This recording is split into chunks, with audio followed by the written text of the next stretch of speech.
Hello প্রিয় viewers, so আজকে খুবই ইন্টারেস্টিং একটা ভিডিও নিয়ে চলে আসলাম তোমাদের মাঝে। ঠিক আছে, তো ছবি তুলে অভ্যস্ত সবসময় ভালো লাগে। তো যখন ছবি তুলি, ছবি তোলার সময় আমাদের যায় যদি কাউকে দিতে যাই তখন হয় কি দিতে হয় লাগে হোয়াটসঅ্যাপে। ঠিক আছে, হোয়াটসঅ্যাপে ফটোটা দিলে ফটোটা ফাটে না। ঠিক আছে, সো আমরা এখন ইমোতেও সেই ফিউচারটা যুক্ত হয়ে গেছে অলরেডি, যে ইমোতে হোয়াটসঅ্যাপ থেকে বেটার। ঠিক আছে, আপনি যদি ইমোতে ছবিগুলো পাঠান তাহলে এইচডি কোয়ালিটির ফটোগুলো যাবে, একটু রেজলিউশন কমবে না। ঠিক আছে, ডকুমেন্ট ফাইল হিসাবে আপনি আপনার ফটোগুলা যে কাউকে পাঠিয়ে দিতে পারবেন ইমোর মাধ্যম দিয়ে। ঠিক আছে, সো অবশ্যই আপনারা ইমোটা দিয়ে এখন থেকে ছবি আদান প্রদান করতে পারেন, একটু ছবি ফাটবে না।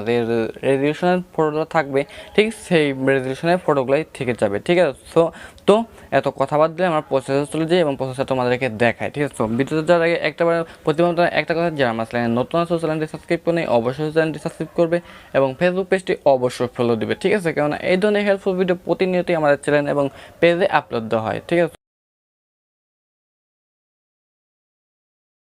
তো আমি সরাসরি আমার ফোনে ইমোতে চলে আসলাম। সো ইমোতে আসার পরে হচ্ছে, তো দেখতে পাচ্ছ এইখানে অনেক কথা বলছে, বাট যাই হোক। সো এখন তো দেখতে পাচ্ছ আমি আমার ফোনের ইমো অ্যাকাউন্টে অলরেডি চলে আসছি। ঠিক আছে, এখন যে কাজটা করবো সেটাই তোমাদেরকে দেখাবো। ঠিক আছে, সো আমরা সাধারণত যে কাজটা করি ইমোতে যখন ফটো দিতে চাই, সো তখন আমরা সরাসরি করে কে যাই ফটো একটা অপশন আছে, সো ফটোর উপরে একটা ক্লিক করে দিয়ে আমরা ফটোটা সেন্ড করে দিই। ঠিক আছে, এরকম একটা ফটো লেখার পরে আমরা ফটোটা সেন্ড করে দিই। ঠিক আছে, তো আমরা এই কাজটা করবো না, আমরা কীভাবে ফটোটা সেন্ড করবো। সো এখন দেখো ডকুমেন্টে ফাইল হিসাবে কীভাবে ফটোগুলো সেন্ড করবো সেটা দেখা যাচ্ছে। ঠিক আছে, সো এখন দেখতে পাচ্ছ এইখানে প্লাস আইকন লেখা একটা অপশন আছে, so plus icon. So plus আইকনের উপরে একটা ক্লিক করে দিবে।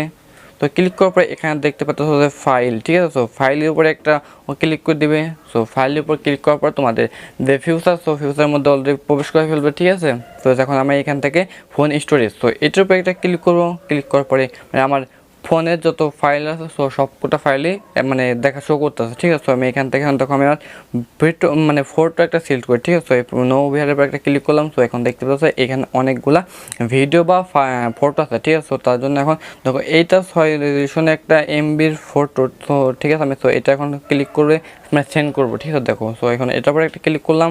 সো করার পরে এখানে দেখতে পাচ্ছ সেন্ড।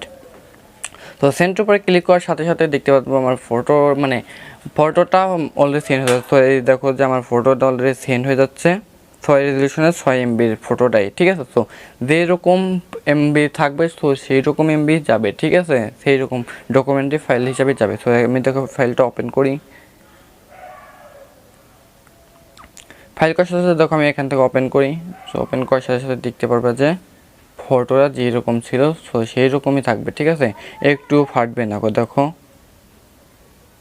সো অবশ্যই এইরকম তোমরা এখন থেকে হোয়াটসঅ্যাপে না ইমোতে ছবিগুলো পাঠাবা। সো একটু ছবি ফাটবে না আশা করি।